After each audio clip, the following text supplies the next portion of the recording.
آداب، یہ آکاشوانی ہے۔ خبروں کے ساتھ میں مہتاب عالم۔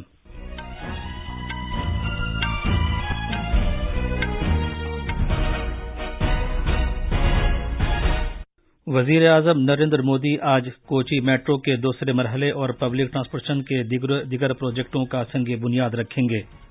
حکومت نے کہا ہے کہ ڈرون پالیسی میں نرمی کیے جانے کے بعد تقریباً 80% فضائی حدود ڈرون اڑانے کے لیے دستیاب ہے۔ اگست میں جی ایس ٹی وصولی میں 28% کا اضافہ ہوا ہے۔ Commercial L P G cylinder کی قیمت 91 روپے کم کر دی گئی ہے، اور بھارت کے مایہ ناز بیڈمنٹن کھلاڑی H S Prannoy Japan Open badminton کے کوارٹر فائنل میں پہنچ گئے ہیں۔ اب خبریں تفصیل سے۔ وزیر اعظم نریندر مودی آج سے کیرلا اور کرناٹک کے 2 دن کا دورہ کر رہے ہیں۔ جناب مودی آج شام کوچین ہوائی اڈے کے نزدیک کلاڈی گاؤں میں آدی شنکراچاریہ کی جنم بھومی کشیترم جائیں گے۔ اس کے بعد شام 6 بجے وزیر اعظم 4500 کروڑ روپے سے زیادہ مالیت کے کوچی میٹرو اور بھارتی ریلویز کے مختلف پروجیکٹس قوم کے نام وقف کرنے کے علاوہ ان کے سنگ بنیاد رکھیں گے۔ جناب مودی پٹنہ سے ایس این جنکشن تک کوچی میٹرو ریل پروجیکٹ کی مرحلہ 1 کی توسیع کا افتتاح کریں گے۔ کوچی میٹرو ریل پروجیکٹ ملک میں اب ایک سب سے پائیدار میٹرو پروجیکٹ ہوگا، جس کی 55% توانائی کی ضرورتیں شمسی بجلی سے پوری کی جائیں گی۔ وزیر اعظم جے ایل این اسٹیڈیم سے انفو پارک کے لیے کوچی میٹرو ریل پروجیکٹ کے مرحلہ 2 کا سنگ بنیاد بھی رکھیں گے، جس کی لمبائی 11.2 کلومیٹر ہے اور یہ 11 اسٹیشن کا احاطہ کر سکے گا۔ جناب مودی کورو پنتھارا کوٹایام چنگارنم ریل سیکشن کو ڈبل کرنے کے پروجیکٹ کو قوم کے نام وقف کریں گے، جسے تقریباً 750 کروڑ روپے کی لاگت سے مکمل کیا گیا ہے۔ وزیر اعظم کیرلا ارناکولم جنکشن، ارناکولم ٹاؤن اور کولام میں 3 ریلوے اسٹیشنوں کی تعمیر نو کا سنگ بنیاد بھی رکھیں گے۔ ان ریلوے اسٹیشنوں کو جدید سہولتوں اور عالمی نوعیت کی دیگر آسائش سے لیس کیا جائے گا۔ کل صبح جناب مودی کوچی میں کوچین شپ یارڈ لمیٹڈ میں اندرون ملک تیار کیے گئے پہلے طیارہ بردار بحری جہاز آئی این ایس وکرانت کو پانی میں اتارنے کی تقریب میں شرکت کریں گے۔ اسے بھارتی بحریہ کی in house worship design bureau نے ڈیزائن کیا اور کوچین شپ یارڈ لمیٹڈ نے اسے تیار کیا ہے۔ آئی این ایس وکرانت کو جدید طرز کا بنایا گیا ہے اور یہ بھارت کی بحری تاریخ میں اب تک کا سب سے بڑا طیارہ بردار جہاز ہے۔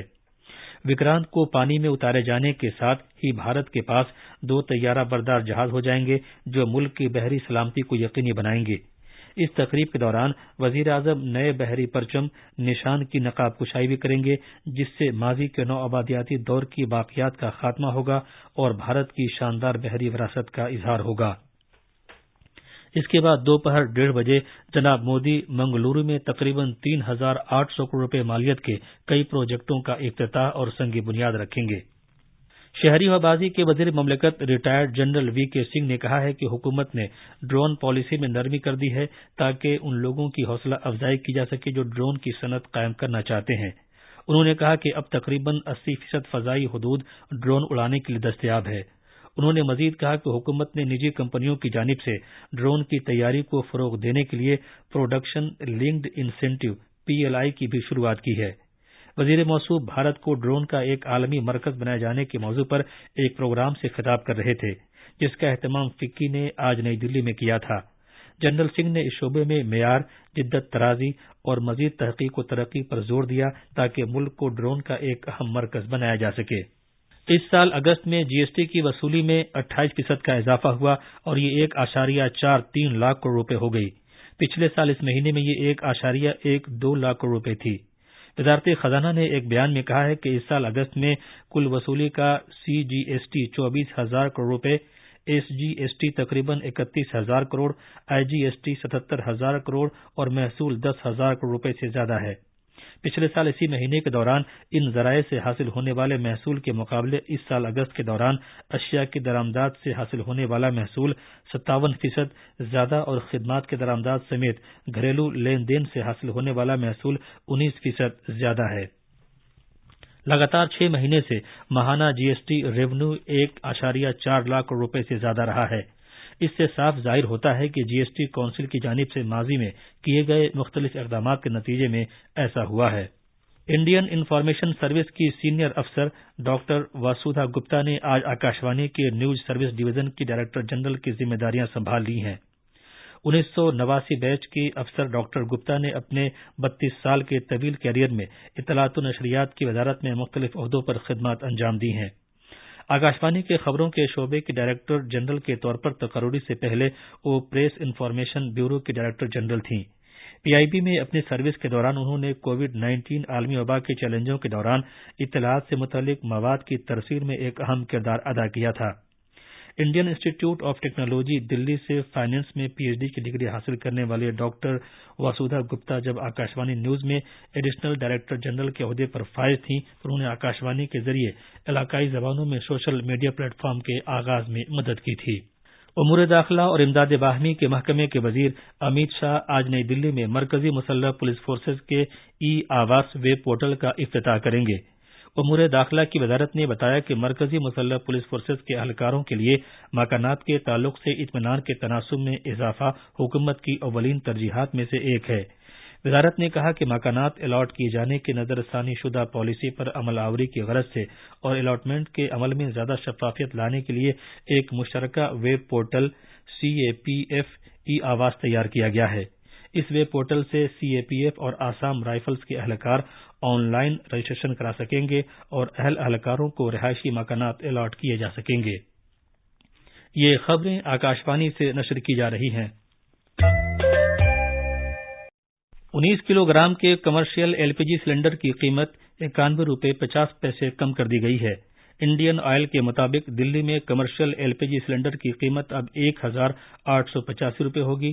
कोलकाता में इसकी कीमत 1,995 रुपये 50 पैसे, मुंबई में 1,844 रुपये, जबकि चेन्नई में इसकी कीमत अब 2,045 रुपये होगी। कम की गई कीमतों का इतलाक आज से होगा। रवां माली साल के अप्रैल जून की तिमाही के लिए मुल्क की मजमूई घरेलू पैदावार GDP में 13.5% का इजाफा हुआ। अदाद-ओ-शुमार और प्रोग्राम के नफाज की वजारत की जानिब से अबूरी तखमीनों के मुताबिक 2022-23 के माली साल की पहली तिमाही में ज़राअत, जंगलात और माही परवरी के शोबे में 4.5% का इजाफा हुआ, जबकि मैन्युफैक्चरिंग सेक्टर में 4.8% और तामीर के सेक्टर में 16.8% का इजाफा हुआ। तिजारत, होटल, ट्रांसपोर्ट, मवासलात और नशरियात से मुतल्लिक खिदमात में रवां माली साल में 25.7% का इजाफा दर्ज किया गया। दिल्ली के लेफ्टिनेंट गवर्नर VK सक्सेना ने अपने खिलाफ बेबुनियाद इल्जामात लगाने के लिए आम आदमी पार्टी के लीडरों के खिलाफ हद के इज्जत का एक मामला दर्ज करने का फैसला किया है। इन लीडरों में आतिशी, सौरभ भारद्वाज, दुर्गेश पाठक और जैस्मीन शाह शामिल हैं। आम आदमी पार्टी के लीडरों ने खादी और विलेज सनतों से मुतालिक 2016 के मामले के सिलसिले में लेफ्टिनेंट गवर्नर को मुंसलिक करते हुए उनके खिलाफ बदनवानी के झूठे, जाली और हतक आमेज इल्जामात लगाए हैं। वजीर आजम नरेंद्र मोदी ने आज बहादुर पुली थेवर के यौम पैदाइश पर उन्हें खराज अकीदत पेश किया है। एक ट्वीट में जनाब मोदी ने कहा कि उनकी दिलेरी और अज़्म ने बेशुमार अफराद को तरगीब दी है। वजीर आजम ने कहा कि वो साम्राज्यत के खिलाफ हमेशा पेश रहे और उन्होंने हमेशा अवाम के लिए जद्दोजहद की। वजीर आजम नरेंद्र मोदी ने साबिक सोवियत रहनुमा मिखाइल गोर्बाचेव के इंतकाल पर रंजो गम का इजहार किया है। एक ट्वीट में जनाब मोदी ने मिखाइल गोर्बाचेव के कुंबे के अफराद और दोस्तों से दिली ताज़ियत का इजहार किया है। जम्मू कश्मीर में श्री माता वैष्णो देवी श्राइन बोर्ड ने स्काई वॉक से मुतल्लिक काम शुरू कर दिया है, जो भवन इलाके के करीब यात्रियों के अलग अलग रास्ते से आने जाने में मददगार साबित होगा। जापान ओपन बैडमिंटन में भारत के बैडमिंटन खिलाड़ी HS प्रणय आलमी नंबर 7 और 2021 के आलमी चैंपियन लो केन यो को 22-20, 21-19 से हराकर क्वार्टर फाइनल में पहुंच गए हैं। अब HS प्रणय का मुकाबला हालिया आलमी चैंपियनशिप में कांसे का तमगा हासिल करने वाले शू तेन शेन से होगा। आखिर में खास खबरें एक बार और। वजीर आजम नरेंद्र मोदी आज कोची मेट्रो के दूसरे मरहले और पब्लिक ट्रांसपोर्टेशन के दीगर प्रोजेक्टों का संगी बुनियाद रखेंगे। हुकूमत ने कहा है कि ड्रोन पॉलिसी में नरमी किए जाने के बाद तकरीबन 80% फजाई हदूद ड्रोन उड़ाने के लिए दस्तयाब है। अगस्त में GST वसूली में 28% का इजाफा हुआ है। इसके साथ ही खबरों का ये बुलेटिन खत्म हुआ।